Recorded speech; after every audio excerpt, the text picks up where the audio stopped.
Oh, hi folks, this is Manuel Scherzer, Shen Warrior again with one of the Warrior Talks. I'm sitting here with Jony Baker. Hello, Hi. Jony. He's a Shaolin student for a long time, studying full time in China for, you told me, Oh, 3.5 years. yeah. So far. Wow. Yeah. And you're planning to do more, right? Yeah. As long as I can, as I can stretch it out for. Yeah. Wow, wow. How is it to train like full time? Your training routine is like 8 hours a day, more or less? Yeah, it kind of varies a little bit according to the seasons, but yeah, somewhere between like 7 and 10 hours a day usually. Wow. Yeah. So at the school I'm at right now, but I've kind of switched around a few places during my 3.5 years. I trained in a few different places, but yeah, at the place I'm currently at now, it's about 8 hours at the moment. That's a long time. And I mean, I've been at the same place as here for 2 months, and it is tiring over time. For me, it was funny because like the first 2, 3 weeks, I was like, yeah, no problem. But actually, the fatigue comes after like the first two months or something, where you really feel okay. There's not really a rest day. There's like 6 days a week training, so you have one rest day, then Yeah, it starts all over again. absolutely. But Yeah. after 3.5 years, how it's like normal to you, right? Yeah, I think there's a period of adjustment. Like a part of it, I think really the hardest thing about training kung fu is that like monotony. You've got to do the same thing over and over every day. And when you start, it's exciting. You're learning new things. It's like, oh, these basics. You have this like kung fu dream. But yeah, after 3.5 years of doing that full time, it's like waking up You're like, and doing the same things every day. Yeah. But also kind of within that, it becomes enjoyable after a certain point. At a certain point, I just started to appreciate the grind of it. I started to appreciate the fact that I'm doing the same things every day, and just that like gradual process, getting a little bit better at those same things every day. there's Yes, I also love it. there's also this part where it's meditative, right? Like I experienced it, like you do it every day, then you can work on different aspects like the breathing or like get more details into the movement. Is that also? Yeah, absolutely. There's so much depth. Right, traditional kung fu has so many layers. It's like every time you think you're kind of like reaching the core of it, there's something else beneath it, right? So, and you can look at something from so many different angles that it's like, by the time you look at it from an application angle, and then you look at it from the angle of like intention and internal stuff, and then you look at it from a cultural angle, and then you look at it from a aesthetic angle or performance angle, all this kind of stuff. By the time you finish looking at it from all these angles, you can return back to like the first angle you're looking at it, and you'll have a new perspective because you've grown as a martial artist, right? So it's like everything old becomes new again over time. There's always new kind of layers to uncover and new things to think about. Wow, wow, that's amazing. So 3.5 years China. You started kung fu before that, right? Like in England. Yeah, I started Kung Fu. I was training for about 1 year before I came to China. I was training praying mantis style, right? Tongue Long Wow. Chuang. Yeah. So, yeah, exactly. Very Yeah. nice, very nice. So when I was 17, I kind of saw some Kung Fu videos online, and I was like, "This is awesome! Like, I want to do this." And there was a praying mantis school in my city, so I trained there for about a year. But during that year, I was becoming more and more interested in coming to train in China. I was, seeing documentaries about Shaolin monks and all this kind of stuff, and I thought, wouldn't it be so cool if I went and did like a year in China training full time? So after a year training in the UK, I finished high school. I saved up some money through like a summer job, and I came out to train in China for a year. So that was my first experience with Shaolin, my first time in China, and kind of from that experience, I was like, yeah, I want to come back here. I want to do more of this. So you did like it. The magic drew you in. Yeah, I don't know if I liked it. There was a lot of like suffering and hardship involved, right? Especially my first time in China. I didn't speak any Chinese when I came to China. I didn't really have any like preparation for the kind of training that I'd be doing. I trained in the UK for a year before, like I said, but it was like training a few times a week and then mostly just training in my own time, outside of class, and very different kind of expectations, very different culture. Very different environment that you're training in, from here in China. So what was the hardest thing when you came to China? Um, there are a lot. Like everything. Yeah.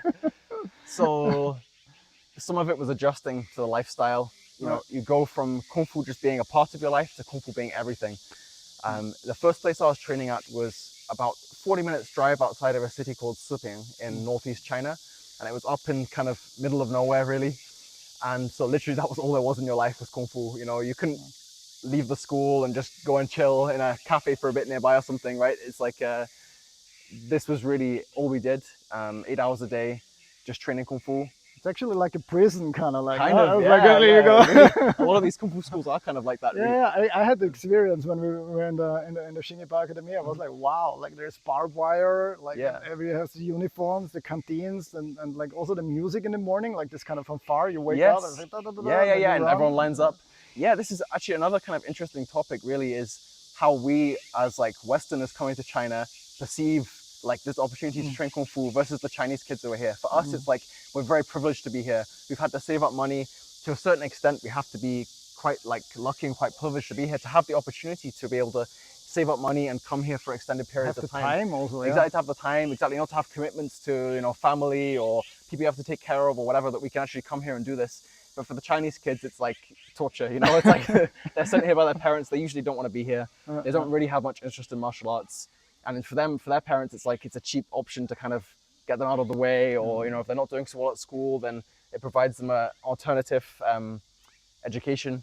So it's quite a different way that we perceive it. For us, we're like trying to make the most of it, and we're like, wow, I'm so happy to be here. For them, it's like, I want to leave, you know, I want to be anywhere but here. Yeah, yeah. We also have this like fantasy about Kung Fu, like the old masters or how the movies we've seen and the Yeah. scriptures we read and stuff. And here, yeah, as you said, it's a part of, it's like a school, it's like a military academy, and Yeah. it's preparing you for your job life after, also in a certain way. Yeah, Right? yeah, in a lot of ways, yeah. But I see it also like in the kids. I saw it like there's some who really get drawn into it, like some like then really develop this kind of like, okay, I want to learn this, and others, yeah, as you said, they get just drawn along and they're like, okay, I'm happy when I'm out there. Yes, yes, yes, yes, exactly. But it's kind of interesting because this, you know, kind of segueing into this topic, this has also changed the way that martial arts is trained in Dongfeng, right? This is something that we've talked about before. It's like, because martial arts is now trained in this environment, mostly within these big schools, this has also changed the way that martial arts is perceived, the kind of goal behind training martial arts, the environment that it's trained in. These have all shaped the martial arts within Dongfeng. So with all these schools popping up within the last like 40 years or so, the context for which martial arts is being trained in within this area have changed a lot. And I think this is kind of like indicative of China as a whole, and in some ways of the world as a whole as well, right? So traditionally, we have Kung Fu being trained, okay, here in the Shaolin area, follows a very kind of Confucian methodology, right? You have like the master-disciple relationship. A master maybe just has a couple of students within his like close circle, spends many years with them, like passes it down to them. And today it's like one coach teaching a massive group of kids, like we say, a lot of whom who don't want to be there. And the kind of social pressures around the teaching have also changed. So no longer do we need to use it for fighting, really. You know, China's a peaceful society these days. You don't need to go out and defend yourself with a broadsword. With a You know, sword, yeah, exactly. And so the kind of focus has shifted more towards competitions, like standardizing the movements so they fit competition criteria, for example, or performance, making them look beautiful. And this has all kind of shaped the way it's changed. It's taught also because you're teaching within these large groups. It has to be kind of simplified and easier to teach and explain. So they remove a lot of the more traditional aspects to the training. I mean, within traditional Kung Fu, right, the breathing, the way you direct your intention, the way you're kind of activating your body's power with like Si Shao, right, the four extremities, like Liu He, the six harmonies, these kind of things are like really integral to the training, right? We say like Yan Chuan Bu Lian Gong, Dao Lao Yi Chang Kong, which is like basically if you train like the forms but not the skills, you can train for your lifetime like with no result really, in vain. But when you're teaching a massive group of kids, it's like try, you know, saying to them, oh, direct your breathing, think about the six harmonies, all this stuff. They're going to be like yawning and like they don't care. So it becomes kind of it becomes changed just through that alone. Even though the movements that they're teaching within a lot of these schools are the same as the traditional ones, you know, we can say like the stuff these kids are learning in the schools, like Qi Xing Quan, Da Tong Bi Quan, Xiao Hong Quan, Da Hong Quan, right? These are all like traditional forms, and the movements are more or less the same as like the traditional versions, but the kind of methodology and the thought process behind them is changed. So it's kind of a very interesting position we're in now, where Dongfeng has like a huge number of Chinese students, like tens of thousands of Chinese students who are here learning Kung Fu full time. But yet on the other hand, we have still a few old masters in Dongfeng who have no one to pass their arts down onto, right? Because there's this divide between like the old and new, between the social context of the traditional martial arts and what we have today. It's still kind of in this like endangered position, even though we have all these people training Kung Fu full time. It's a Wow. very interesting dynamic. Wow. Yeah, I agree. I mean, you live here, so you have a very deep insight on that. But it's also what Master Hu said, right? Like the Xingyi Ba or like this kind of style, he's mostly teaching to foreigners, because once the kids are done with their school, like when they're 18, they graduate, right? Like 18, 20 or something like that. Then they're kind of done with this also. Like some get coaches and continue probably. Yeah. But there's really just a few who's interested, like in this kind of old way, as you said, like working with the breathing, with the qi, with the four extremities, and like all these principles actually. Yeah, because these things aren't so visible. So it's you really have to kind of be interested yourself in exploring them, right? Because for a lot of people training martial arts these days, they want like visible results. You know, when you win a competition, you have a medal. Like this is a very visible result. When you can go on stage and like do a flip or a nice kick and then like hit some nice shapes, it's again very visible. But when you're doing this traditional stuff, then often it's kind of more subtle and it's less like understandable by the general public, right? If the general public, you show them some like traditional kind of like gongfa, you know, something like this, where you're just going to be kind of standing there doing these slow movements, people are going to look at it and be like, you know, what the hell is this? What does this have to do with martial arts? Or, you know, what am I looking at? But this is actually now the divide what you're talking about the external skill and the internal skills, right? Because like the internal skill is feelable. Like you practice, I practice traditional more. And it's really something that you feel your joints opening, you get healthy, you get very strong, all these kind of benefits. But as you said, like for an outside guy or like an observer in a show or whatever presentation, he won't see that if you're standing like this or standing like this and doing your movements. It's really something for your personal development in the end. Definitely. And I think the interesting point now is like where we can kind of use this like newer approach to martial arts to develop and promote the old method. Because this old stuff is dying out and this like new approach is kind of like flourishing. It's like, for me, what can we learn from this like new approach and kind of use to convert people to like old methods or to get people more interested in old methods? So for me, like what interested me in martial arts in the first place was like Kung Fu movies, you know, performance, this kind of stuff. Because as we say, if someone showed me a video of someone doing like very traditional skill methods, I would have looked at it at that point and been like, what is this? I don't have any interest, you know. But watching Kung Fu movies, you know, watching these kind of more like flashy demonstrations gave me the hook and got me into martial arts. And then as I started to kind of explore it more, then I started to find out about traditional and like learn more about this.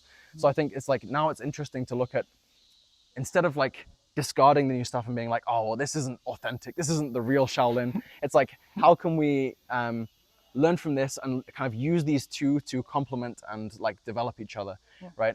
So same thing, I think a lot of the newer forms that are being developed, a lot of the like standardized or simplified forms, old masters here in Dongfeng will usually look at them and they'll be like, this isn't real, you know, this is like, it's lost the kind of essence of it. But to me, if you're teaching a beginner or you're teaching someone who just wants to train as like a bit of a hobby, these forms are actually quite good. Because again, if you try teaching them like Shao Hong Quan and you say, okay, well, before you start learning the form, we're gonna have to spend 3 months like doing standing post drills and like gongfa exercises and breathing methods, they're gonna walk out the door and they're gonna go do something else instead. They're gonna go walk into some other martial arts studio, you know, and things like taekwondo, you know, and combat sports and these kind of things are like booming because of this, because they're so accessible, because you go in your first class and you're gonna learn some cool moves. Yeah, you know? also for fighting. Like, I mean, if you learn kickboxing after 3 months or like half a year, you can like throw a punch and kick somebody. Yeah, like, exactly. The traditional method. Yeah, so exactly. So I think this modern method, it gives you those like faster results, those tangible results that is more suitable for people who are just kind of like interested in exploring it a little bit. And then if they're curious about like developing their skills more or kind of looking more into it, then the traditional stuff is still there, right? I agree, and it's also fun, you know, to be able to like do a flashy kick or a jump or things like absolutely. that. It's really cool. And for me, it's also like that. Like in the training, I think the traditional method is actually something that could back up modern style, because what the tradition is really good is like developing like true strength, stretching the sinews, and giving you like a true power. And once you have acquired the power, you can use it also to do Yeah, performance stuff. Because I think a main problem actually of the modern is injuries, right? I mean, it's like if you train like 8 hours a day and all you do is like jumping and running and stuff, and without like any, like let's say qigong or breathing or building up the tendons, I mean, it's also like, you can hurt yourself. Yeah, absolutely. I think the kind of advantage that we have with the traditional approach is it's like a very holistic method, right? So this is kind of where I see the value of traditional martial arts today, because it's like, if you just want to learn how to fight, combat sports is Go better. You're MMA, going to learn yeah. exactly like any really kickboxing, MMA, jiu-jitsu, these kind of things. It's like you'll learn how to fight much quicker, much less kind of like fluff than with traditional martial arts.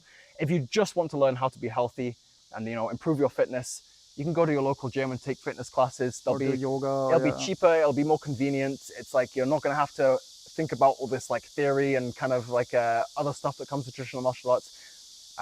If you just want to learn how to do some cool moves, performance martial arts are going to look more aesthetic than traditional. If you just want to learn about philosophy or culture or religion or these kind of things, again, there are more like effective ways to do it that you don't need to sit for hours in horse stance. But when you look at it as kind of a sum of all its parts, it becomes something greater than the sum of its parts when you put it all together, right? Where now you have like the longevity and the health practices, like you say, that complement the martial practices and the fighting, that kind of complement like the philosophy and the culture that you're learning. And it all becomes like a part of a greater whole that the value is in its depth. It's in something that you can continue to train for your whole life, continue to examine on like deeper and deeper levels, and is going to kind of give you a more well-rounded and kind of complete approach to martial arts, or to not just to martial arts, but to all of these like subjects really, in a way that kind of intertwines than like doing any of these other like one disciplines did. Absolutely. I mean, that was definitely what drew me into Shaolin Kung Fu, because I did like partly this and that before. Like I did a little bit Muay Thai, I did a little Wing Chun, then I did yoga, I did pranayama, I did all these kind of scattered things. And then I found like the Shaolin path. For me, it is like a path. And this combined like everything, I have like the philosophy part, as you said, like the martial part, I have the health part, I have it all in there. And that was for me the beauty of it. As you said, it's like not just the parts, it's like the whole outgrows the parts of it.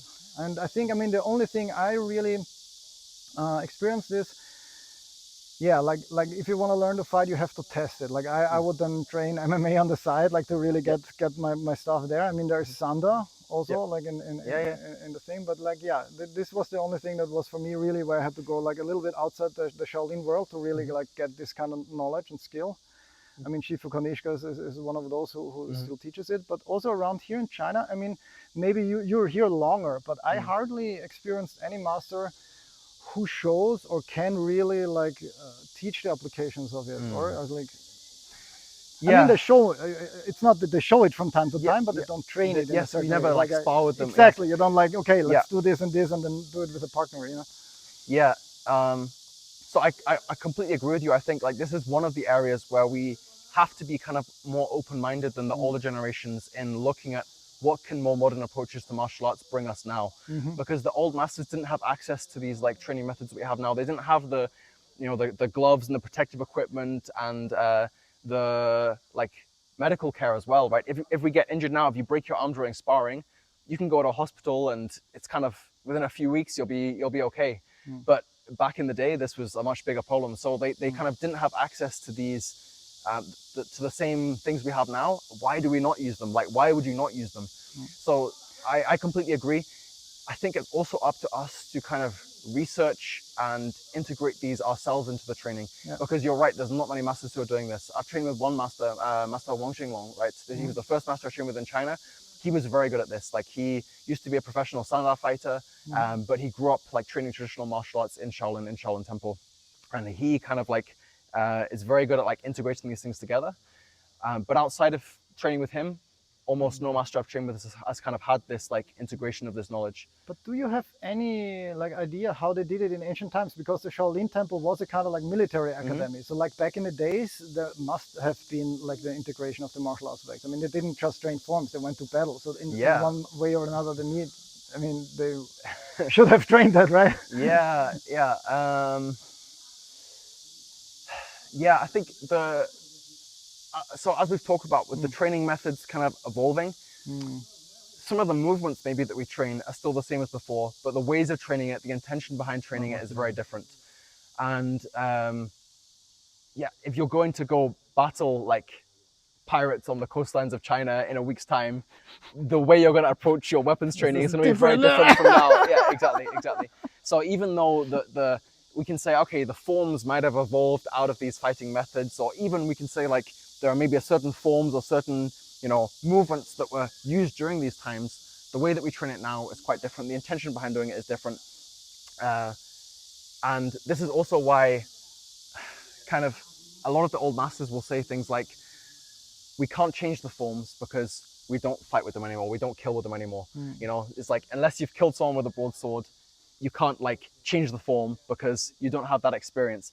And like, to me, this has value. We shouldn't lose the old approach, but also the times are changing as well. And we now have to fit the forms and the training methods to our times. So whilst it's important to learn and understand these from a traditional perspective before we like think about modifying them or kind of changing the angle we view them from, I think we have to be able to do that now. Otherwise it's going to die out, right? Because who's going to spend 5 years these days training with a weapon to, okay, now you can like defeat anyone in spear to spear combat? What use is this going to have, right? Yeah, I mean, nerds like us do it. Yeah, There's still people sure, doing sure, it. sure. Like, there's still a few people, but overall, it's going to be very hard to continue to pass this down, and it's only going to become more difficult over time as society changes more, as people change more, as all these things in the world now, are grabbing people's attentions. It's hard for people to have a long attention span to do anything, let alone train traditional martial arts for years and develop these but I think methods. there is exactly also the value, because it trains your attention span, it trains your focus, it trains all these things. Yes. And I think this is also the shift, maybe like traditional martial art has taken a little bit. It's not there for combat anymore, because we got like drones and guns and whatever, but it is there for self-cultivation. Like you really can use it for this kind of like cultivation of your mind, of your energy, and of your like power. And for me, it's also much more fun actually to train that than to go to the gym. I was like, gym was so boring for me. I tried it, like, but lifting weights was boring. I did Muay Thai, and I love Muay Thai, for example. But it's also like, once you have your basic techniques, it's that, you got your kicks, your elbows. I mean, you could go to Muay Boran, the traditional one, and then learn like this, because it's more or less like Kung Fu. But Kung Fu was for me like so adventurous, because it's so big. Like it always will outgrow me. It's like there's no way I can ever master everything. It's like, okay, it's like I never get bored. It's always something new to learn. Yeah, absolutely. Yeah. Again, kind of going back to this idea of like a holistic approach. This is really where the value is, right? It's something you can do for your whole life, and there's like the softer internal stuff you can do as you get older. There's the fighting and the flying kicks and this kind of stuff you can do when you're younger. There's something for everyone in every stage of life contained within it. And there's always going to be, even if you specialize in one area, there's always going to be these other areas you can explore that will like complement and enhance the area that you're specializing in. So maybe you decide like, okay, I'm really like most interested in the fighting, or I'm most interested in the weapons or whatever, but learning all these other things will contribute towards that area where you're going to specialize in. Most people will specialize in one area, right? This is like a interesting idea that Master Hu has talked about before. It's kind of like this idea of your training being almost like a diamond shape. It's like when you start off, okay, like nothing, right? And then you start entering the world of martial arts. It's like, I want to learn everything. I want to learn this weapon. I want to learn this style, this form, right? And then like as you progress more in your training, it's like you kind of reduce it, and you start more like specializing in just a couple things, more trying to understand a couple things on a deeper level. And the rest of it is there just to kind of like, ensure you don't lose interest, and keep you busy and add to your overall understanding. But really, you're just going to focus in on these like couple of things. Yeah, that's so true. That's so true. So what is what is in the center of your interest actually? Like what is the focus point there, or where are you in your martial journey? Like considering that. Yeah, it's kind of evolved over time. And I'm sure, again, if you ask me in 5 years, it will also change, right? So at the moment, I'm most interested in traditional. This is what I've been training now for the past couple of years, focusing on. And at Master Hu School, I've been now for 10 months. And yeah, this is kind of my area of focus right now. But I want to get back in more into combat sports in the future. I haven't done combat sports really for a couple of years now. I performance as well. I've done some of that in the past, not so much now. I think it's still interesting. It's fun to do. It still is really good for that like attention grabbing, you know. So I think it's still very valuable from this regard to kind of draw people in. So yeah, right now traditional, and I think overall traditional is this is like where my real love for martial arts is. But I still think all these other areas are fascinating. I still want to train all of them, and continue to explore all of them. Yeah. Cool. Why the traditional? I think because for the reasons we've talked about, it you can go off and explore all of these different things within it, right? For me, like when I started martial arts, the main interest wasn't really fighting in the beginning. It was like I saw these kung fu movies, and there was something about it that was like, wow, like I want to learn this. You know, it's just a mixture of kind of everything, the cool moves and the the heroic attitude and like the clothes and like this kind of like legends surrounding martial arts. All these kind of things were very interesting. And then from there, it started to get me interested in all these other areas. But I think traditional also interests me because of its ability to be practiced for its whole lifetime. Really, when I was looking for martial arts, I think although on the surface level I was interested in these things, the cool moves and everything, really I was looking for some kind of like direction in my life, some kind of like something I could like dedicate myself to doing and pursue with my life. Because I was just finishing high school, I didn't really have anything I was interested in like learning at university or any like career I was particularly kind of like interested in pursuing. I was really like, even if I didn't realize it at the time, I was really looking for something that would like immerse me and could continue to interest me for many years to come. And traditional does that. Wow. Yeah. Very cool. So you also teach online and stuff. You have a homepage or a web page or anything? Yeah, well, right now I'm actually kind of teaching through one of my master's websites, through Master Wong's website. I'm kind of, I guess, a coach under him on his website.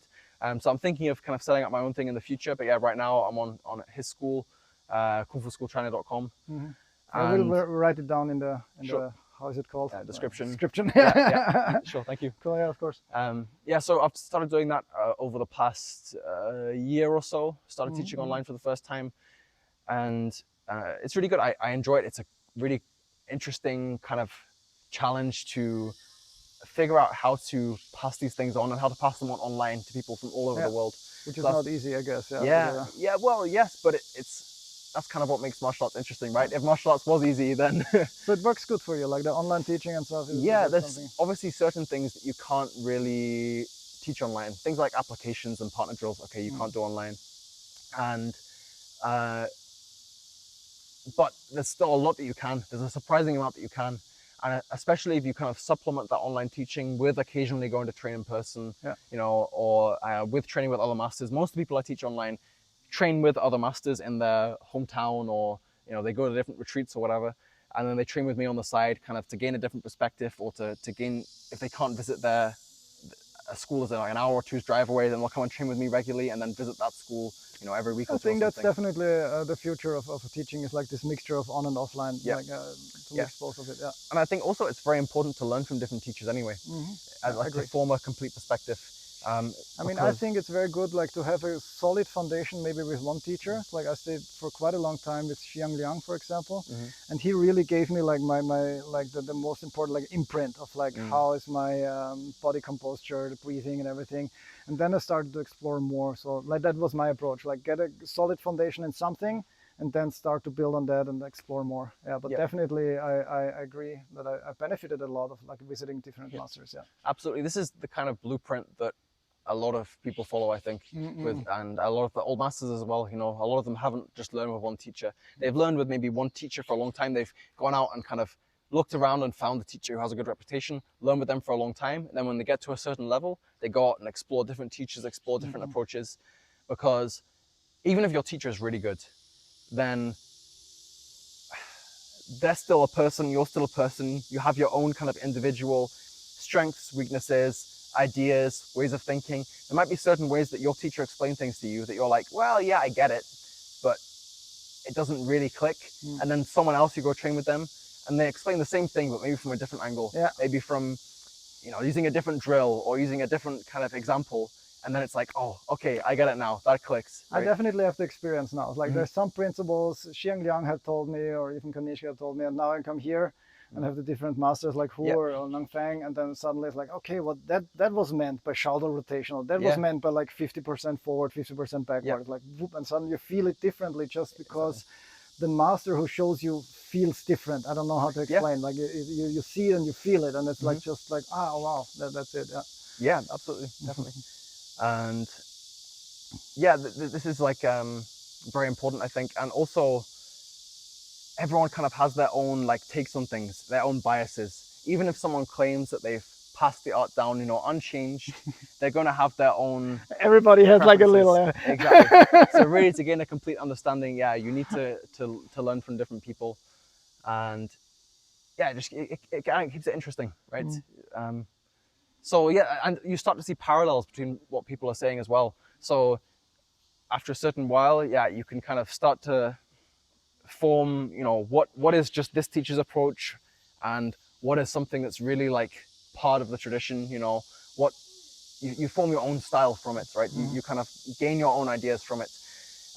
It's kind of like, if you see like a statue or something from one perspective, you get like one idea. You need to kind of walk around the other side and see it from a different angle to get like a more complete understanding of it, right? If you only look at it from that one angle, even if you look at it for years and years and years, you might like gain a very good understanding of it from that angle, but then you like take a few steps to the right and suddenly like you understand things that you never experienced before. It's like this metaphor with the blind man and the elephant, you know it? Like Buddha one? Four blind men, and they meet an elephant. The one is taking the leg, and it's like, an elephant is like a tree trunk, and the other one is like taking the tail, and it's like a brush, and everybody has their own kind of view of things. Sure, exactly. Yes. So walk around the elephant a bit. Yeah, exactly. Have a look from different. Yeah. Cool. Yes. So your aim on the long run, I guess, is like to really master the art first, and then probably start passing it on once. Absolutely. Yeah, I have my own ideas right now about how I want to do that in the future, about how I really want to pass it on. Right now, this is through kind of online teaching, but in the future, I'd like to set up a physical location, and I have kind of very clear ideas about how I want to do that. I don't know where it's going to be yet, or exactly how certain details are going to work, but I have. This is definitely something I'm going to be doing in the future. Right now, though, really just focusing on learning and picking up as much as I can while I'm here in China. And kind of teaching is more like on the side. No, I'm sure you will succeed. Like I see you, and also when I met you, I see this fire inside of you and like this kind of passion for the art. And I think, you're on a very good path in this. And once you have your location, tell me where it is. I'll come over. Maybe we can do some stuff together. Well, you too. It's great to meet people, who are kind of walking this path as well and really trying to explore these arts. Yeah, it's great. All right. Cool. Great. All right. I think we're kind of done, or we're like, let it all out. Maybe we can do this talk again in, I don't know, whatever kind of time. Do it in 5 years again. See where and I'll be like, I was completely wrong before. It's actually something completely different. Sorry about that one. No, I mean, it always changes. Be like water, my friend. I mean, this is for sure. Like you never stop learning. I'm doing this art also. Now I always say 18 years, but I'm close to 20 years of practice, like just Shaolin, and did like Muay Thai and other stuff before. And still I'm coming here and I'm really amazed of like, wow, I've never like experienced it this way, Like this is a great thing. You always feel like a beginner in martial arts, and that's a good thing. It's like that's a good thing, Well, thanks a lot, Well, Jony. thank you very much. Thank you. Ciao, bye. All right.